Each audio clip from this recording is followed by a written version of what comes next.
بسم الله الرحمن الرحيم اللهم صل على سيدنا محمد وعلى آل سيدنا محمد وأصحاب سيدنا محمد وبارك وسلم عليهم.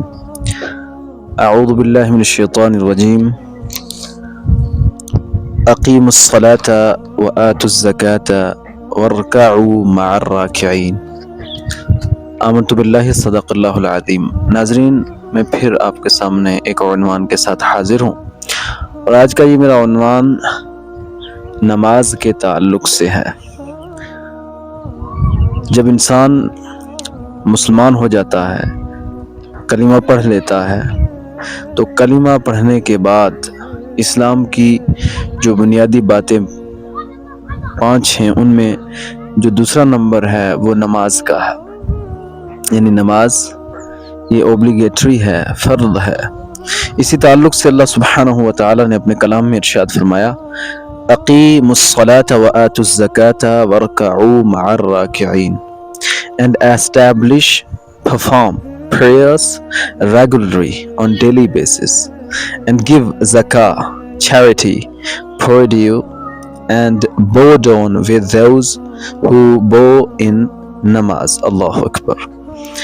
اور یہ سورہ بقرہ ہے، اور ورس نمبر 43. اللہ سبحانہ و تعالی نے ارشاد فرمایا کہ نماز کو قائم کرو اور زکوٰۃ دو اور رکوع کرنے والوں کے ساتھ رکوع کرو. یہاں جماعت کا بھی اہتمام کرنے پر یعنی زور دیا گیا ہے. تو ساتھ ہی پہلے پارٹ کے اندر اللہ سبحانہ و تعالی نے نماز کو قائم کرنے کا حکم دیا ہے.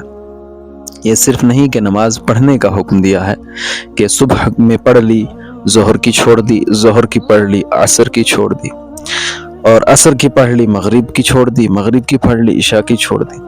ایسا نہیں. یا پھر 2 پڑھ لی، 3 چھوڑ دی، 4 پڑھ لی، 1 چھوڑ دی. ناظرین، ایسا نہیں، بلکہ اللہ سبحانہ و تعالی نے اپنے کلام پاک کے اندر ارشاد فرمایا، اقیموا الصلاة وآتوا الزکاة وارکعوا مع الراکعین. کیا فرمایا؟ اقیموا الصلاة وآتوا الزکاة وارکعوا مع الراکعین. اقیموا الصلاة کہ نماز کو قائم کرو. قائم کرنے کا مطلب یہ ہے کہ کنٹینیولی، ریگولر، یعنی ڈیلی بیسز پر آپ نماز کو ترک نہ کریں، پڑھتے رہیں. یعنی ایسا نہیں کہ ایک پڑھ لی، دوسری چھوڑ دی، دوسری پڑھ لی، تیسری چھوڑ دی. ایسا نہیں، بلکہ 5 وقت کی نماز فرض ہے تو اب اسے قائم کرنا ہے. یعنی جیسے ہم کہتے ہیں کوئی ادارہ ہم نے قائم کیا ہے، تو کیا مطلب؟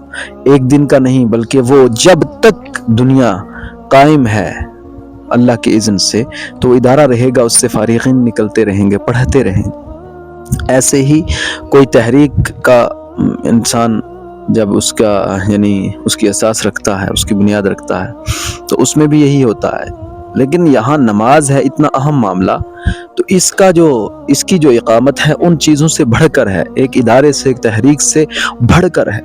یعنی اس کو ڈیلی بیسس، ریگولرلی ہمیں اسے کرنا ہے، پرفارم کرنا ہے، ادا کرنا ہے، اور رکوع کرنے والوں کے ساتھ رکوع کرنا ہے. یعنی جماعت کا اہتمام کرنا ہے، نماز قائم کرنا ہے، زکوٰۃ دینا ہے، رکوع والوں کے ساتھ رکوع کرنا ہے. تو ہم ایسا نہیں کہ ایک دن پڑھ لی، دوسرے دن چھوڑ لی. اس لیے پیارے ناظرین، ہمیں چاہیے کہ ہم نماز کو قائم کریں، نماز کی پابندی کریں، اللہ سبحانہ و تعالیٰ کی رضا حاصل کریں، اللہ کے نیک بندے بن جائیں.